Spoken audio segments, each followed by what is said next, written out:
What's up, guys, and welcome back to my girlfriend's dad's garage. And today I'm celebrating TikTok. I got on TikTok and randomly posted my second ever TikTok and got 300,000 views, which is more views than every piece of content I have ever made combined times like 300,000. And now I'd like to give back to TikTok by shitting all over it. Before my newfound fame, I would usually watch TikTok with my girlfriend, which is where I found this kind of weird trend.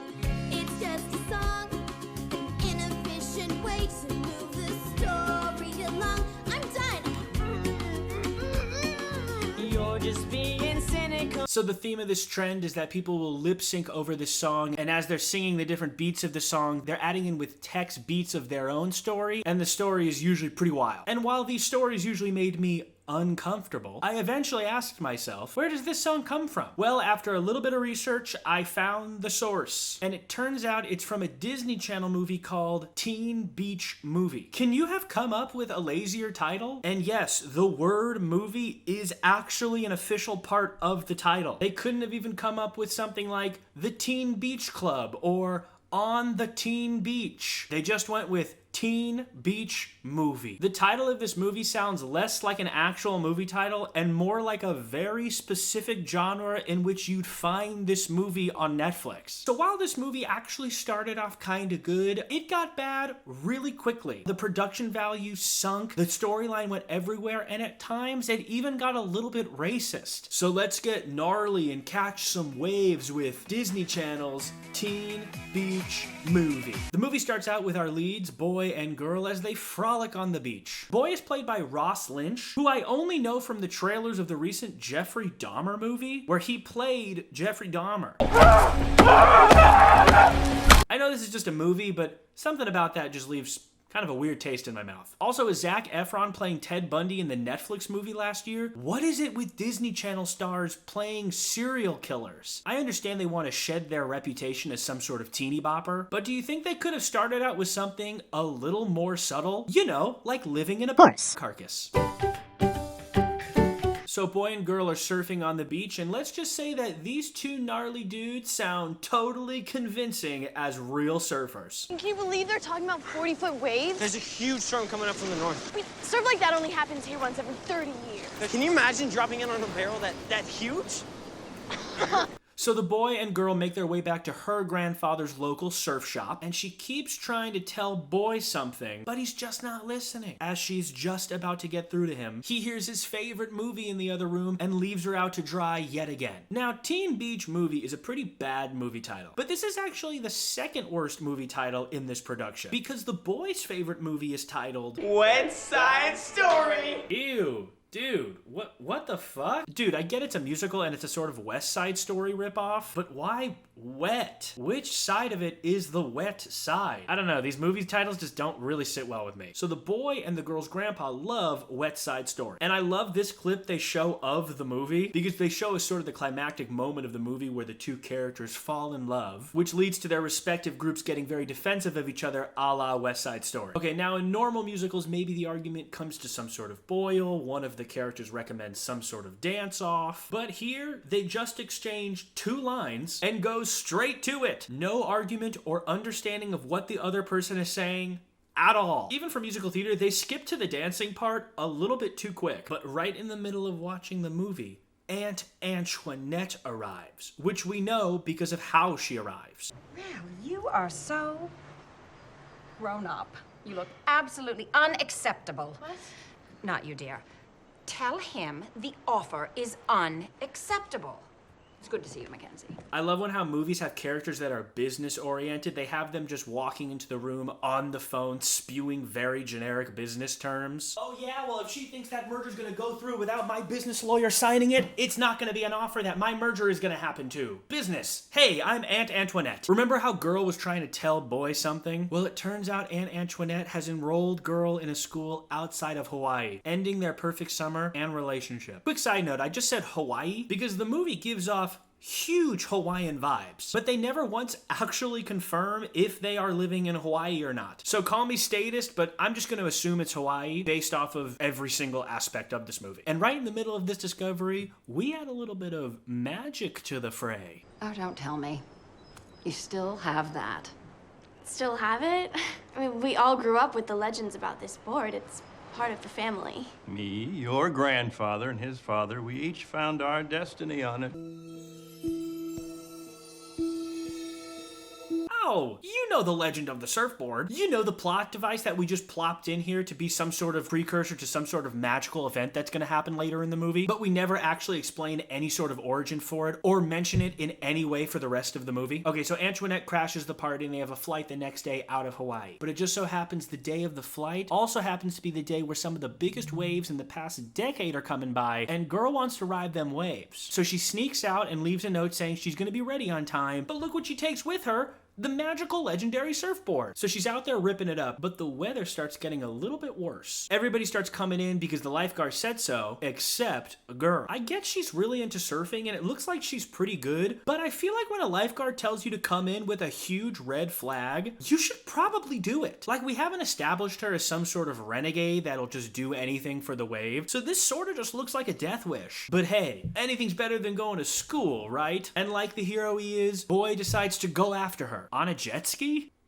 Where did that come from? Also, I assume that jet ski is there for safety situations like this, but isn't the registered lifeguard the person who should be getting this instead of the unregistered 16-year-old boy? I don't even see the lifeguard making an attempt to go for the jet ski. He's just like, oh, dude, someone's gonna die in the water? Oh, no, dude, I'll just let that 16-year-old take the motor vehicle into the waves of water. It's cool. Surf's up, dude. So she takes the wave. Of course, she doesn't make it, falls into the water. Boy jumps in after her, and it cuts to black. And that's Teen Beach Movie. Don't chase your dreams or you will die. And we'll be right back to the Disney Channel. Okay, so they pop up out of the water and the storm is gone. They walk to shore and no one's there until they turn the corner and see this.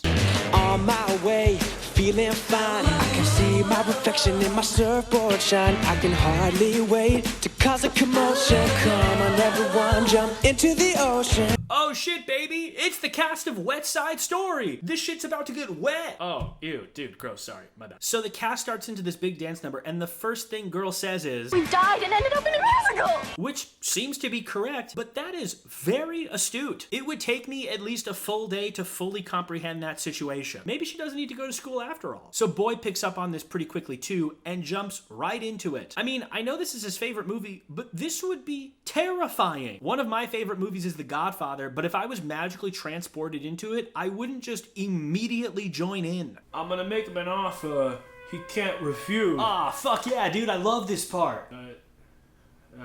Like I said, I'm gonna make him an offer he can't refuse. Oh shit, dude, I can't believe I get to see this live, dude. Fredo, who let this guy in?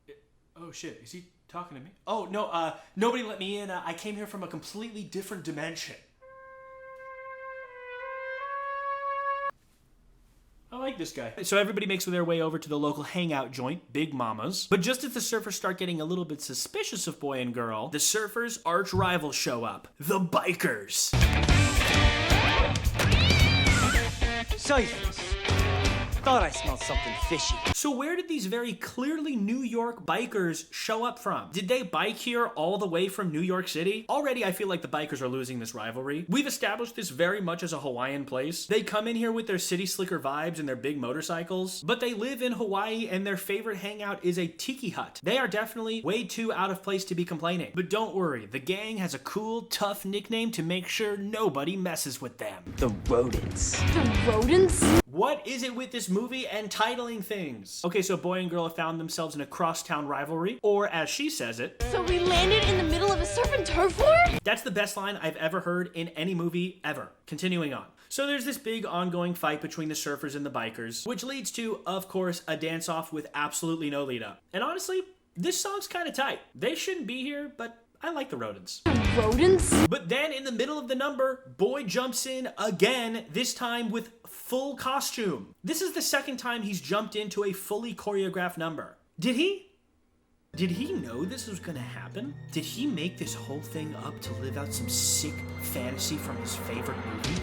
Probably. So from this point on, I want to strap into the roller coaster that is going to be the rest of this movie. This plot gets really hard to follow, but I'm going to do my best to water it down for you.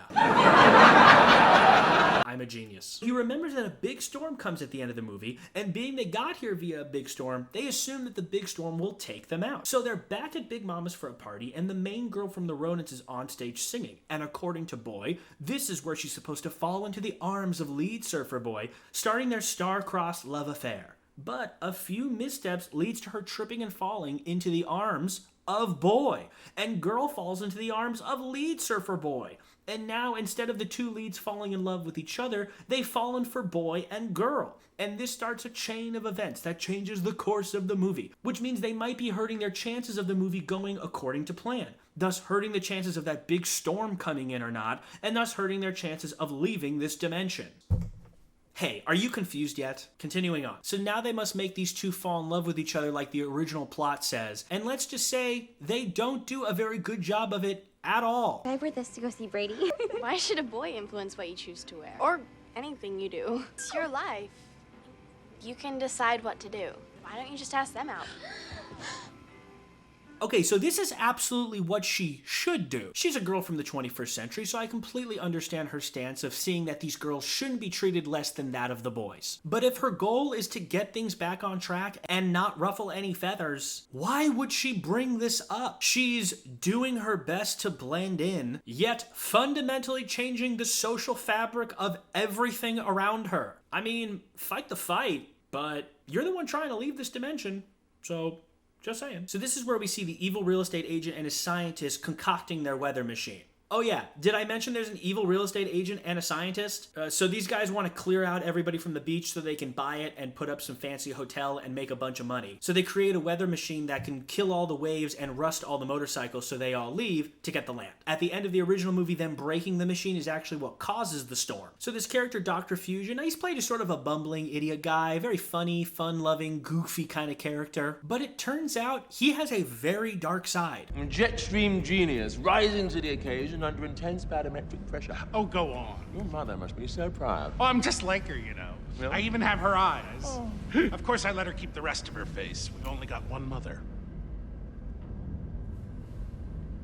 Whoa.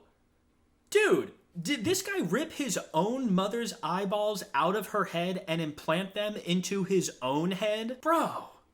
What? So eventually we start to see that boy and girl start to become part of the movie, as in when they fall into the water, their hair doesn't get wet, and also things like this. What are we gonna do? You're singing. I'm singing! Why are you singing? I don't know, I suddenly just... Broke into song. We're part of an involuntary musical number.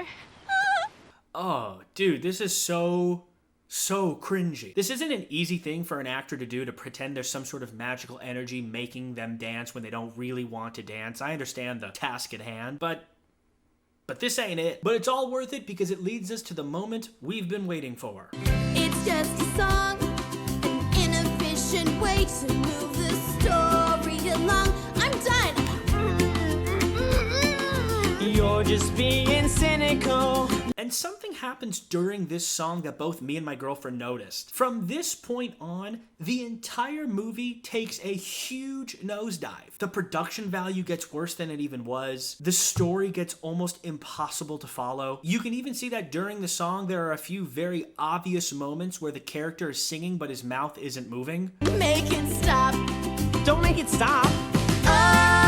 So then right at the end of the song, the scientist and real estate agent sneak up behind them and kidnap them. Now, you might think that comes out of left field, because it absolutely fucking does. We never saw a scene of the scientist and real estate agent maybe getting an idea that boy and girl are trying to sabotage their plans. We've never seen them looking at them through some sort of scientific camera. They literally just find two kids who were singing on a beach and kidnap them. So then right after, I guess all of boy and girl's work to make the two original leads fall in love with each other works. Especially when they have him sing a song that was totally not dubbed in later. Oh, I know he's out. Okay, I know this is a Disney Channel movie, but look at how these two characters realize that boy and girl were kidnapped. What are we going to tell Mac and Brady?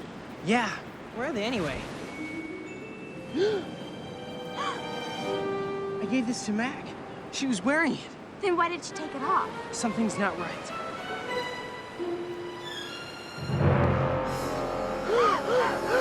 We need to get help. Did they just think really, really hard. They never even mention that these characters knew there was a scientist in the first place, and they especially have no understanding that boy and girl are missing, and how would they even make a connection to the scientist?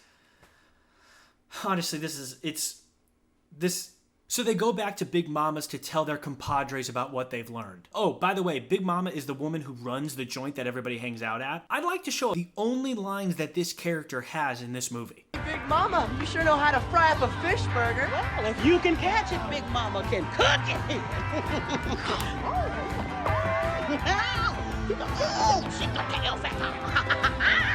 Oh, boy, I gotta cook. Hey, Disney Channel, when you only have one black female in your movie that has a speaking role, can you try a little harder to not make her a racist stereotype? You know, by maybe not calling her Big Mama and having her cook catfish. But this is actually not the worst they do to Big Mama. Look at this clip and pay very close attention to the dubbing they did on her character. Plus, he has Mac and Brady held captive at a secret location. I don't know where it is because it's a secret.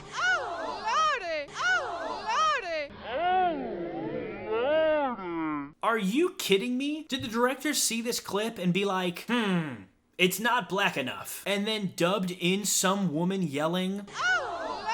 But don't worry, only a few seconds later, they totally didn't make the exact same mistake. Hallelujah! The whole gang bands together and makes their way to the secret evil lair, which isn't so secret because they know exactly where he was. And once inside, they just start ripping shit up. Because you know, when you have a very technically complicated piece of equipment, you just start bashing away. So the machine breaks, meaning the movie is back on track. So boy and girl have a very emotional goodbye with everyone and start walking back into the water. Only to be followed by everybody.